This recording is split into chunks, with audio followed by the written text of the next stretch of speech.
यह भारत का वह कुंड है जहां भगवान परशुराम ने अपने मां की हत्या करने के बाद अपने हाथों से चिपकी हुई कुल्हाड़ी से मुक्ति पाई थी। यह कहानी है महान ऋषि जमदग्नि की और उनकी पत्नी पतिव्रता रेणुका की। कहते हैं कि रेणुका प्रतिदिन कच्चे घड़े में पानी लाती थी और उनके सतीत्व के बल से वह घड़ा टूटता नहीं था। उनके 5 पुत्र थे, जिनमें सबसे छोटे थे विष्णु अवतार परशुराम। एक दिन रेणुका ने नदी में कुछ गंधर्वों स्वर्ग के संगीतकार को झलक क्रीड़ा करते हुए देखा। उन्हें देखकर एक पल के लिए उनका मन मोह में पड़ गया और उसी क्षण उनके सतीत्व का बल टूटा और कच्चा घड़ा टूट गया। जब वह आश्रम लौटी तो ऋषि जमदग्नि ने अपने योग बल से जान लिया था कि उनका मन भटक गया था और वह इतने क्रोधित हुए कि उन्होंने अपने पुत्रों को आज्ञा दी कि अपनी मां का वध कर दो। जब चारों बड़े भाइयों ने मना कर दिया तो क्रोधित पिता ने उन्हें तुरंत पत्थर में बन जाने का श्राप दिया।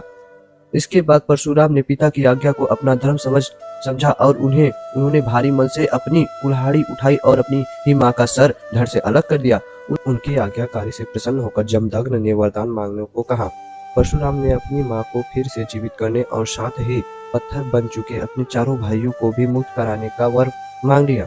सब फिर से जीवित हो गए, लेकिन कहानी यहीं खत्म नहीं हुई। मातृ हत्या का पाप उस कुल्हाड़ी पर एक दाग की तरह चिपक गया और वह उनके हाथ से अलग ही नहीं हो रही थी।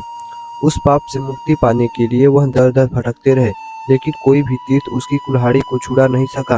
अंत में वह पहुंचे पूर्वी हिमालय के लोहित नदी के किनारे और जैसे ही उन्होंने इस कुंड के जल को छुआ, चमत्कार हुआ। कुल्हाड़ी अपने आप उनके हाथों से छूट गई। यही पवित्र स्थान आज अरुणाचल प्रदेश में परशुराम कुंड के नाम से जाना जाता है।